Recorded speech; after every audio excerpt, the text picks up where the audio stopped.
नमस्कार, मेरा नाम डॉक्टर नितिन परासर है। मैं विवेकानंद आरोग्य केंद्र हॉस्पिटल में कंसल्टेंट कार्डियोलॉजिस्ट हूँ। आज हम डिस्कस करेंगे।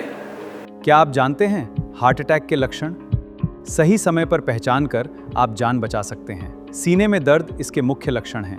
स्वस्थ रहें, सतर्क रहें। सबसे पहले जो सबसे ज्यादा कॉमन बीमारियां हैं वो है दिल की नसों में रुकावट का होना। इसको कोरोनरी आर्टरी डिजीज भी बोलते हैं। और जब ये रुकावट अचानक से हो जाती है, खून का थक्का जम जाता है, तो फिर दिल का दौरा पड़ जाता है। इसको हार्ट अटैक बोलते हैं। तो अगर दिल की नसों में रुकावट की समस्या है, जो कि धीरे धीरे करके रुकावट अगर बढ़ रही है, तो मरीज को छाती में दर्द स्टार्ट हो सकता है। ये जो छाती में दर्द है किसी एक्सर्शनल एक्टिविटी पे, जैसे चलना, रनिंग, सीढ़ियां चढ़ना, इसमें बढ़ सकता है। चेस्ट के बिल्कुल बीचों बीच हो सकता है। कई बार ये रेडिएट भी करता है, उल्टे हाथ की तरफ, जबड़े की तरफ भी दर्द जा सकता है। इसके अलावा यही बीमारी सांस की दिक्कत के साथ भी आ सकती है। मरीजों को चलने में सांस की दिक्कत हो सकती है। ये एक कॉमन बीमारी है जैसे जैसे एज बढ़ती है।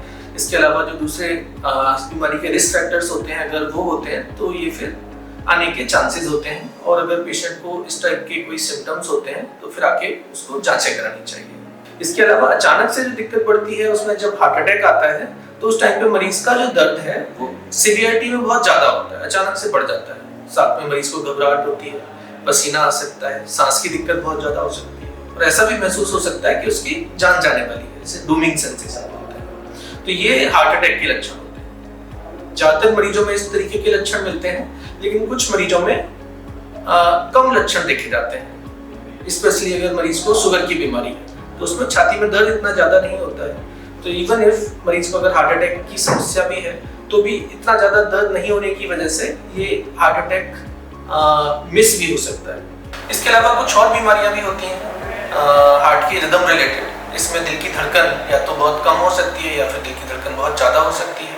दिल की धड़कन जब कम होती है उसे ब्रेडिकार्डिया बोलते हैं, और जब दिल की धड़कन ज्यादा होती है उसे टैकीकार्डिया बोलते हैं। तो दिल की धड़कन कम होने की वजह से मरीज को चक्कर आ सकते हैं, कमजोरी महसूस हो सकती है, या फिर बेहोशी का भी खतरा रहता है और अचानक से जान जाने का भी थोड़ा खतरा रहता है। अगर दिल की धड़कन कम पाई जाती है तो उसका पहले कारण पता लगाया जाता है कि किस वजह से दिल की धड़कन कम है। अगर रिवर्सिबल कॉजेज हैं तो उनका ट्रीटमेंट जनरली मेडिकल थेरेपी से या फिर जो कॉज मिलता है उसको ट्रीट करके हो जाता है। कई बार इरिवर्सिबल कॉजेज होते हैं तो उस कंडीशन में मरीज को पेसमेकर की जरूरत पड़ती है। इसके अलावा जब मरीज की दिल की धड़कन बहुत ज़्यादा होती है, स्पेशली अचानक से बढ़ जाती है, तो ये भी अलग अलग तरीके की बीमारियां होती हैं। इसमें सुप्रावेंट्रिकुलर टैकीकार्डिया आ सकते हैं, जो कि अलग अलग प्रकार के होते हैं। फिर वेंट्रिकुलर टैकीकार्डियाज आ सकते हैं।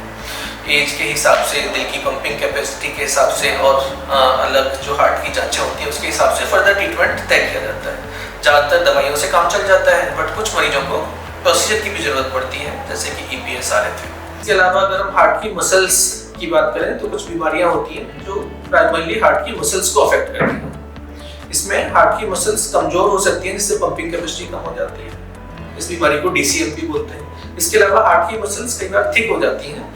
इसमें बहुत ज़्यादा थिक होने की वजह से हार्ट की जो भरने की कैपेसिटी होती है, ब्लड भरने की कैपेसिटी होती है, वो कम हो जाती है। तो ये वाली जो बीमारियां भी होती हैं, ये भी सांस की दिक्कत के साथ प्रेजेंट करती हैं। जनरली मरीज को सांस चलने में सांस मिल सकता है, पैरों पर सूजन भी आ सकती है। धीरे धीरे करके ये दिक्कत बढ़ती रहती है। तो इसका पता लगाने के लिए बेसिक टेस्ट किए जाते हैं, जैसे कि ECG हो गया, ईको हो गया। इसके बेसिस पे बीमारी को आइडेंटिफाई करके उसका इलाज स्टार्ट किया जाता है। धन्यवाद।